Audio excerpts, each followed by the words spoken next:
Instagram എന്ന് പറയുമ്പോൾ ഇപ്പോൾ ഇൻസ്റ്റാഗ്രാമിന് ഏറ്റവും പുതിയൊരു അപ്ഡേറ്റ് വന്നിട്ടുണ്ട്. ഇൻസ്റ്റാഗ്രാമിന്റെ ലോഗോ മാറ്റാൻ പറ്റുന്ന ഒരു കിടക്കാഴ്ചയായിട്ട്.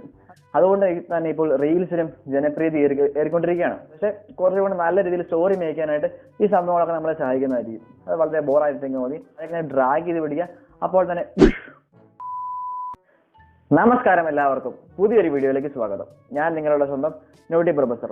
നമ്മൾ ഇന്നത്തെ ഈ വീഡിയോ പറയാൻ പോകുന്നത് ഇൻസ്റ്റാഗ്രാമിനെ കുറിച്ച് തന്നെയാണ്. ഇൻസ്റ്റാഗ്രാം എന്ന് പറയുമ്പോൾ ഇപ്പോൾ ഇൻസ്റ്റാഗ്രാമിന് ഏറ്റവും പുതിയൊരു അപ്ഡേറ്റ് വന്നിട്ടുണ്ട്. ഒരുപാട് മാറ്റങ്ങൾ ഈ ഒരു അപ്ഡേറ്റിലൂടെ ഇൻസ്റ്റാഗ്രാം കൊണ്ടുവന്നിട്ടുമുണ്ട്.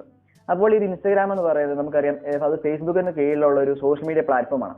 അപ്പോൾ കുറച്ച് കാലം മുമ്പ് ഈ ഇൻസ്റ്റാഗ്രാം എന്ന് പറയുന്നത് ജസ്റ്റ് ഒരു ഇമേജ് ഷെയറിങ് അല്ലെങ്കിൽ വീഡിയോ ഷെയറിങ് അങ്ങനെയുള്ള ഒരു ആപ്ലിക്കേഷൻ ആയിരുന്നു. ആ ഒരു രീതിയിലായിരുന്നു അത് ഇത്രയും ഫേമസ് ആയതും. ഒരുപാട് അല്ലെങ്കിൽ ആക്റ്റീവ് യൂസേഴ്സ് ഒരുപാട് പേരുള്ള നല്ലൊരു ആപ്ലിക്കേഷൻ ആയിരുന്നു, അല്ലെങ്കിൽ ആപ്ലിക്കേഷൻ ആണ് ഇൻസ്റ്റാഗ്രാം. അപ്പോൾ ഇൻസ്റ്റാഗ്രാമിൽ അടുത്തിടയ്ക്കായി അല്ലെങ്കിൽ ഇപ്പോൾ എന്ന് പറയുന്നത് ജസ്റ്റ് ഒരു ഫോട്ടോ ഷെയറിംഗ് ആപ്ലിക്കേഷൻ ആയിട്ട് മാത്രമല്ല ഇൻസ്റ്റാഗ്രാം നിലനിൽക്കുന്നത്. കാരണം അതൊരു മൾട്ടിമീഡിയ ആപ്ലിക്കേഷൻ ആയിട്ട് മാറിയിരിക്കുകയാണ്. മൾട്ടിമീഡിയ സോഷ്യൽ മീഡിയ, അതായത് ഉദ്ദേശിക്കുന്നത് നമ്മുടെ റീൽസ് തന്നെയാണ്. ഇൻസ്റ്റാഗ്രാം റീൽസ് ടിക്ടോക്ക് പോയതോടെ ആ ഒരു ഷോർട്ട് വീഡിയോ പ്ലാറ്റ്ഫോം കൂടെ ഒരു ഇൻസ്റ്റാഗ്രാമിലേക്ക് അവർ ആഡ് ചെയ്തു. അങ്ങനെ ഒരുപാട് മാറ്റങ്ങൾ ഈ ഇടയ്ക്ക് തന്നെ ഇൻസ്റ്റാഗ്രാമിൽ സംഭവിച്ചുകൊണ്ടിരിക്കുകയായിരുന്നു. അപ്പോൾ ഈ അപ്ഡേറ്റിലൂടെ അവർ റീൽസിന് കുറച്ചുകൂടെ ഇമ്പോർട്ടൻസ് കൊടുത്തിട്ടുണ്ട്. അതെന്താണെന്ന് വെച്ചാൽ ഒരുപാട് പേര്, അതായത് ടിക്ടോക്ക് പോയ സാഹചര്യത്തിൽ ഇപ്പോൾ പല ആപ്ലിക്കേഷനും ടിക്ടോക്കിന് പകരം വരുന്നുണ്ടെങ്കിൽ പോലും ഇൻസ്റ്റാഗ്രാം തന്നെയായിരിക്കും. കാരണം ഇൻസ്റ്റാഗ്രാം അത്രയും പോപ്പുലർ ആയ സമയത്ത് തന്നെയാണ് ഈ ഒരു സംഭവം സംഭവിക്കുന്നത്. അതുകൊണ്ട് തന്നെ ഇപ്പോൾ റീൽസിനും ജനപ്രീതി ഏറിക്കൊണ്ടിരിക്കുകയാണ്.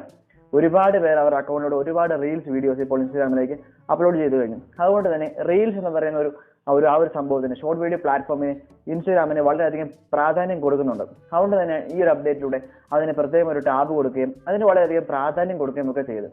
അപ്പോൾ അതൊക്കെയാണ് നമ്മൾ ഇന്നത്തെ ഈ വീഡിയോ കൂടെ നോക്കാൻ പോകുന്നത്. അതുപോലെ തന്നെ ഇൻസ്റ്റാഗ്രാം പുതിയ അപ്ഡേറ്റ് വരുത്തിയിരിക്കുന്ന ഒരുപാട് മാറ്റങ്ങളും അതുപോലെ തന്നെ വേറൊരു കിടക്കാഴ്ചയായിട്ട് വന്നിട്ടുണ്ട്. അതായത് ഇൻസ്റ്റാഗ്രാമിന്റെ ലോഗോ മാറ്റാൻ പറ്റുന്ന ഒരു കിടക്കാഴ്ചയായിട്ട്. അതെങ്ങനെയാണ് ചെയ്യുന്നത് എന്നൊക്കെയാണ് നമ്മൾ ഇന്നത്തെ വീഡിയോ കൂടെ നോക്കാൻ പോകുന്നത്.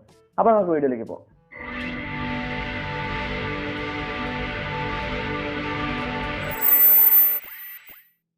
ഓക്കെ, ഞാൻ ആദ്യം പറഞ്ഞ പോലെ തന്നെ നമ്മുടെ ഇൻസ്റ്റാഗ്രാം എന്ന് പറയുന്നത് ഫേസ്ബുക്ക് ആണ് ഓണർ. ഇപ്പോൾ ഇൻസ്റ്റാഗ്രാം പുതിയ അപ്ഡേറ്റിലൂടെ ഡാർക്ക് മോഡ് അങ്ങനെ വളരെയധികം എല്ലാ ഫീച്ചേഴ്സും അവതരിപ്പിച്ചു കഴിഞ്ഞു. അതുപോലെ തന്നെ ഈ ഒരു ഇൻസ്റ്റാഗ്രാം എന്ന് പറയുന്നത് ആദ്യമായിട്ട് വന്നത് iOS-ലാണ്. ആപ്പിളിന്റെ iOS-ലാണ് ആദ്യമായിട്ട് ഇൻസ്റ്റാഗ്രാം ലോഞ്ച് ആവുന്നത്. അത് 2010-ലായിരുന്നു. 2012-ലാണ് ആൻഡ്രോയിഡിലേക്കും ഈ ഒരു ആപ്ലിക്കേഷൻ വന്നിരിക്കുന്നത്. അപ്പോൾ ഈ ഒരു കാലയളവിലുള്ള തന്നെ ഒരുപാട് പേർ ഇൻസ്റ്റാഗ്രാമിലൂടെ സെലിബ്രിറ്റീസ് ആയി മാറിയിരിക്കുകയാണ്. അതായത് ഒരുപാട് മോഡൽസ്, ഒരുപാട് ഫോളോവേഴ്സ് ഒക്കെ ആയിട്ട് ഇപ്പോൾ ഇൻസ്റ്റാഗ്രാമിലൂടെ ഒരുപാട് പേര് ഒരുപാട് ഫാൻസ് ആയിട്ടുണ്ട്. അതായത് ഒരുപാട് ഫേമസ് ആയിട്ടുണ്ട് ഒരുപാട് ആൾക്കാർ ഇൻസ്റ്റാഗ്രാമിലൂടെ തന്നെ. ഇത്രയും വർഷങ്ങൾ കൊണ്ട് തന്നെ ടിക്ടോക്കിലൂടെ നമുക്കറിയാം ഒരുപാട് മോഡൽസ് വന്നിട്ടുണ്ട്, ഒരുപാട് സെലിബ്രിറ്റീസ് വന്നിട്ടുണ്ട് ടിക്ടോക്കിലൂടെ. ആ ഒരു ടിക്ടോക്ക് തന്നെ അതിലും നല്ല രീതിയിൽ ഇൻസ്റ്റാഗ്രാമിലൂടെ വരുത്തുക എന്നുള്ളതായിരിക്കും ഇവരുടെ ലക്ഷ്യം എന്ന് പറയുന്നത്. അപ്പോൾ നമുക്ക് എന്തൊക്കെയാണ് ഏറ്റവും പുതിയ അപ്ഡേറ്റ് വന്നിരിക്കുന്നതെന്ന് നോക്കാം.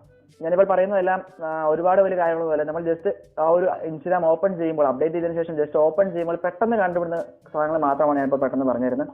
അപ്പോൾ ആദ്യമായിട്ട് ഞാൻ പറഞ്ഞ പോലെ തന്നെ റീൽസിന് വേണ്ടി ഒരു പ്രത്യേക ടാബ് നമുക്ക് ഇൻസ്റ്റാഗ്രാമിൽ നേരത്തെ ഉണ്ടായിരുന്ന സെർച്ച് ടാബിന് പകരം റീൽസ് എന്ന് പറഞ്ഞൊരു ഭാഗം അവിടെ വരുത്തിയിട്ടുണ്ട്. ഇപ്പോൾ നമ്മൾ രണ്ടാമത് നോക്കുമ്പോൾ സെർച്ച് അല്ല അവിടെ കാണുന്നത്, പകരം റീൽസ് വീഡിയോസ് ആയിരിക്കും അവിടെ കാണുന്നത്. ടിക്ടോക്ക് ഓപ്പൺ ചെയ്യുന്ന പോലെ തന്നെ ആയിരിക്കും ആ ഒരു ടാബ് നമുക്ക് ഇപ്പോൾ കാണാൻ സാധിക്കുന്നത്. അപ്പോൾ ഇപ്പോൾ ആ ഇൻസ്റ്റാഗ്രാമിലുള്ള താഴത്തെ 5 ടാബുകൾ എന്ന് പറയുന്നത് ആദ്യത്തെ ഹോം, രണ്ടാമത്തെ ഇൻസ്റ്റാഗ്രാം റീൽസ്, മൂന്നാമത്തെ ന്യൂ പോസ്റ്റ്, അടുത്ത നോട്ടിഫിക്കേഷൻസ്, അടുത്ത പ്രൊഫൈൽ. ഇങ്ങനെയായിരിക്കും ഇപ്പോൾ 5 പുതിയ ടാബുകളായിട്ട് ഇൻസ്റ്റാഗ്രാം മാറ്റിയിരിക്കുന്നത്. ഇനി രണ്ടാമത്തെ കാര്യം എന്ന് പറയുന്നത്, നമുക്ക് നേരത്തെ ഉണ്ടായിരുന്ന ആ ഒരു സെർച്ച് ഫീച്ചർ അല്ലെങ്കിൽ ആ ഒരു ട്രെൻഡിങ് പേജ് എന്ന് പറയുന്നത് ഇപ്പോൾ ഹോം പേജിന്റെ ഏറ്റവും മുകളിൽ ഫേസ്ബുക്ക് പോലെ തന്നെ ഒരു സെർച്ച് ബട്ടൺ കൊടുത്തിട്ടുണ്ട്. ആ ഒരു സെർച്ച് ബട്ടണിലാണ് ഇപ്പോൾ ഇൻസ്റ്റാഗ്രാമിലെ ട്രെൻഡിങ്ങും അതുപോലെ തന്നെ സെർച്ച് ചെയ്യാനുള്ള ഓപ്ഷൻസും എല്ലാം കൂടെ അവർ ഉൾപ്പെടുത്തിയിരിക്കുന്നത്. എന്നാലും അവിടെയും റീൽസ് ഉണ്ട്. അതായത് പണ്ടുണ്ടായിരുന്ന പോലെ തന്നെ അവിടെയും ചെറിയ ചെറിയ പോർഷൻസ് ആയിട്ട് റീൽസ് അവിടെയും ആഡ് ചെയ്തിട്ടുണ്ട്. അത് എന്തിനാണെന്ന് മനസ്സിലായില്ല. എന്തായാലും സെർച്ച് ബട്ടൺ ഇപ്പോൾ പഴയ പോലെ തന്നെയാണ്, പ്രത്യേകിച്ച് മാറ്റങ്ങളൊന്നും വന്നിട്ടില്ല. പക്ഷെ അത് കുറച്ചും കൂടെ നല്ല രീതിയിൽ ആക്കിയിട്ടുണ്ടെന്ന് തന്നെയാണ് എൻ്റെ ഒരു വിശ്വാസം. അപ്പോൾ ഏതായാലും മൂന്നാമത്തെ കാര്യം എന്ന് പറയുന്നത്, നമ്മൾ പ്രൊഫൈൽ ഓപ്പൺ ചെയ്യുമ്പോൾ ഇപ്പോൾ നമ്മുടെ ഇൻസ്റ്റാഗ്രാം ഐഡിയുടെ അടുത്തായിട്ട് പ്ലസ് ബട്ടൺ ഉണ്ടാവും. ആ ഒരു പ്ലസ് ബട്ടണിൽ കൂടെ നമുക്ക് ഇൻസ്റ്റാഗ്രാം സ്റ്റോറി അപ്ഡേറ്റ് ചെയ്യാനും, ഇൻസ്റ്റാഗ്രാം പോസ്റ്റ് ഇടാനും, IGTV വീഡിയോ ഇടാനും, സ്റ്റോറി ഹൈലൈറ്റ് ഇടാനും, റീൽസ് അപ്ലോഡ് ചെയ്യാനും, അപ്ലോഡ് ചെയ്യാനും, ഇൻസ്റ്റാഗ്രാമിലേക്ക് എന്തൊരു സംഭവം അപ്ലോഡ് ചെയ്യണമെങ്കിൽ ഇപ്പോൾ ആ ഒരു പ്ലസ് ബട്ടണിൽ കൂടെ നടക്കുന്നതാണ്. നേരത്തെയാണെങ്കിൽ നമ്മളിപ്പോൾ അവിടെ പോയി സ്റ്റോറിക്ക് വേറെ, റീൽസിന് വേറെ, അല്ലെങ്കിൽ പോസ്റ്റിന് വേറെ, അങ്ങനെ ഓരോ ഭാഗങ്ങളായിരുന്നു. ഇപ്പോൾ ഇതെല്ലാം കൂടെ ഒറ്റ പ്ലസ് ബട്ടൺ അവർ ആഡ് ചെയ്തിട്ടുണ്ട്. അത് ഏതായാലും നല്ലൊരു കാര്യമായിട്ട് തന്നെയാണ് എനിക്ക് തോന്നുന്നത്. അടുത്ത കാര്യമാണ് ഫോണ്ട് സ്റ്റൈൽ. അതായത് നമ്മൾ സ്റ്റോറിയൊക്കെ ഇടാൻ നേരത്ത്, നമ്മളെല്ലാവരും സ്റ്റോറി ഇടാൻ ഇൻസ്റ്റാഗ്രാമിൽ, ആ ഒരു ഇൻസ്റ്റാഗ്രാമിൽ സ്റ്റോറി ഇടാൻ നേരത്ത് നമ്മൾ അവിടെ ടെക്സ്റ്റുകൾ കൊടുക്കാറുണ്ട്. ടെക്സ്റ്റുകൾ കൊടുക്കാൻ വേണ്ടി നമുക്ക് കുറച്ച് നാൾ മുമ്പ് വളരെ കുറച്ച് ഫോണിൽ മാത്രമേ ഉണ്ടാകുന്ന ടൈപ്പ് റൈറ്റർ, അങ്ങനെ വളരെ കുറച്ച് ഫോണിൽ മാത്രം. പക്ഷെ ഇപ്പോൾ അവിടെ ഒരുപാട് ഫോണ്ട് വരുത്തിയിട്ടുണ്ട്. അതുപോലെ തന്നെ കുറച്ച് ഡിസൈൻസ് കൂടുതൽ ആഡ് ചെയ്തിട്ടുണ്ട്. അത് പ്രത്യേകിച്ച് വലിയ കാര്യങ്ങളൊന്നുമല്ല, പക്ഷേ കുറച്ചുകൂടി നല്ല രീതിയിൽ സ്റ്റോറി മേക്ക് ചെയ്യാനായിട്ട് ഈ സംഭവങ്ങളൊക്കെ നമ്മളെ സഹായിക്കുന്നതായിരിക്കും. അടുത്താണ് ഏറ്റവും പ്രധാനപ്പെട്ട ഒരു കാര്യം എന്ന് പറയുന്നത്. നമുക്കറിയാം ഇൻസ്റ്റാഗ്രാമിന് ഒരുപാട് സൈസിലുള്ള ലോഗോകളുണ്ട്. നമ്മളിപ്പോൾ ക്രോമിൽ കയറി ഇൻസ്റ്റാഗ്രാമിൽ സെർച്ച് ചെയ്ത് അല്ലെങ്കിൽ ഇൻസ്റ്റാഗ്രാം ലോഗോ എന്ന് സെർച്ച് ചെയ്ത് കഴിഞ്ഞാൽ നമ്മളിപ്പോൾ ഒറിജിനൽ ഇൻസ്റ്റാഗ്രാം ലോഗോ അതുപോലെ തന്നെ പല പല പല പല പല ഡിസൈനിലുള്ള ഒരുപാട് ഐക്കൺസ് വരും, ഇൻസ്റ്റാഗ്രാം ഐക്കൺസ്. നമ്മളൊക്കെ ആലോചിക്കാറുണ്ട് ഇതൊക്കെ നമുക്ക് ഐക്കണായിട്ട് ഇൻസ്റ്റാഗ്രാമിന് ഐക്കൺ മാറ്റാൻ പറ്റുമായിരുന്നെങ്കിൽ. യെസ്, ആ ഒരു ഫീച്ചർ ഇപ്പോൾ ഏറ്റവും പുതിയ അപ്ഡേറ്റിലൂടെ അവർ തന്നിരിക്കുകയാണ്. അതെങ്ങനെയാണ് ചെയ്യേണ്ടത്? നമ്മൾ ജസ്റ്റ് ആ ഒരു നമ്മുടെ പ്രൊഫൈൽ എടുക്കുക, പ്രൊഫൈൽ ഒരു 3 ലൈൻസ് ബട്ടൺ ക്ലിക്ക് ചെയ്യുക, അതിന് താഴേക്ക് പോയിട്ട് സെറ്റിംഗ്സ് എടുക്കുക, എന്നിട്ട് നമ്മൾ ജസ്റ്റ് അത് ഡ്രാഗ് ചെയ്ത് പിടിക്കുക. അപ്പോൾ കുറച്ച് ഇമോജീസ് മുകളിൽ കാണിക്കും, ഡ്രാഗ് ചെയ്ത് പിടിച്ച് ഡിഷ് ഒറ്റ പോട്ട് പോയിട്ട് സെലിബ്രേറ്റിംഗ് എന്ന് പറഞ്ഞ് നമുക്ക് കുറെ ഐക്കൺസ് കാണാൻ സാധിക്കും. അല്ലെങ്കിൽ വേറെ ഒരു സെറ്റിംഗ്സിൽ പോയി കാണാൻ സാധിക്കത്തില്ല.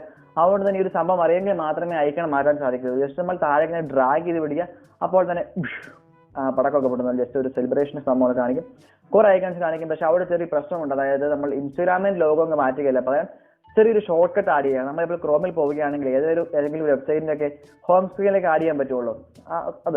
അതുപോലെ തന്നെയാണ് ഇൻസ്റ്റാഗ്രാമിൽ അവരത് കൊടുത്തിരിക്കുന്നത്. നമ്മൾ ഇൻസ്റ്റാഗ്രാമിൽ ആ ഒരു ആ ഒരു ഐക്കൺ ക്ലിക്ക് ചെയ്തതിനു ശേഷം അപ്പോൾ അവർ ചോദിക്കുന്ന ആഡ് ഓട്ടോമാറ്റിക്കലി എന്നൊരു ഓപ്ഷൻ ആയിരിക്കും. ആ ഒരു ആഡ് ഓട്ടോമാറ്റിക്കലി കൊടുത്തു കഴിഞ്ഞാൽ നമ്മൾ ക്രോമിൽ നിന്നും ആ ഒരു ഒരു ഷോർട്ട് കട്ട് നമ്മൾ ആഡ് ചെയ്യുന്ന പോലെ തന്നെ ഇൻസ്റ്റാഗ്രാമിന്റെ ഒരു ഷോർട്ട് കട്ട് ആ ഹോം പേജിലേക്ക് ആഡ് ചെയ്യുന്നു. ഇത്രയും ഉള്ളൂ. നമ്മൾ ആ ഒരു ഇൻസ്റ്റാഗ്രാം ആപ്ലിക്കേഷൻ ലോഗോ അതുപോലെ തന്നെ ആയിരിക്കും, പക്ഷെ അതിന് പകരം ഒരു ഷോർട്ട് കട്ട് അവിടെ ക്രിയേറ്റ് ചെയ്യുന്നത് മാത്രമേ അതിനുണ്ടായിരിക്കുള്ളൂ. പക്ഷെ നമ്മളിപ്പോൾ ഇൻസ്റ്റാഗ്രാം ഹോം പേജിൽ ഇടുന്നതിന് പകരം ഈ ഉള്ള പലതരം ലോഗോകൾ നമുക്ക് ഇഷ്ടപ്പെട്ട ഐക്കൺസ് എടുത്തിടാം. പക്ഷെ അതിന്റെ ഏറ്റവും അടിയിൽ ഇൻസ്റ്റാഗ്രാമിന്റെ ചെറിയൊരു ലോഗോയും കൂടെ ഉണ്ടാകും. അത് വളരെ ബോറായിട്ടെങ്കിൽ മതി. എന്തായാലും ഐക്കൺസ് നമുക്ക് മാറ്റാൻ സാധിക്കുന്ന വളരെ നല്ല കാര്യം തന്നെയാണ് എനിക്ക് തോന്നുന്നു. അപ്പോൾ ഇത്രയും കാര്യങ്ങളാണ് മെയിൻ ആയിട്ട് ഇൻസ്റ്റാഗ്രാം നമ്മൾ നോക്കുമ്പോൾ കാണാൻ സാധിക്കുന്നത്. പെട്ടെന്ന് ഒരു ഇൻസ്റ്റാഗ്രാം അപ്ഡേറ്റ് ചെയ്താൽ പെട്ടെന്ന് അപ്ഡേറ്റ് വന്നതിന് ശേഷം നോക്കുമ്പോൾ അത്യാവശ്യം പെട്ടെന്ന് കാണാൻ സാധിക്കുന്ന അത്യാവശ്യം നല്ല നല്ല ഫീച്ചേഴ്സ് ഒക്കെയാണ് ഇപ്പോൾ ഇൻസ്റ്റാഗ്രാമിൽ വരുത്തിയിരിക്കുന്നത്. അപ്പോൾ ഞാൻ പറഞ്ഞ പോലെ തന്നെ റീൽസിന് ജനപ്രീതി ഏറി വരുന്നത് വലിയ കാര്യം തന്നെയാണ്. അപ്പോൾ ടിക്ടോക്കിന് പകരം പറഞ്ഞ ബാക്കിയുള്ള ആപ്ലിക്കേഷനൊക്കെ ഇപ്പോൾ ഇൻസ്റ്റാഗ്രാം തന്നെയായിരിക്കും മുമ്പിട്ട് നിൽക്കുന്നത്. അപ്പോൾ ഇതായിരുന്നു ഇൻസ്റ്റാഗ്രാമിന്റെ ഏറ്റവും പുതിയ അപ്ഡേറ്റ് ആണ് എനിക്ക് പറയാനുള്ളത്. അപ്പോൾ ഇത്രയേ ഉള്ളൂ ഈ വീഡിയോയ്ക്ക് പറയാനായിട്ട്.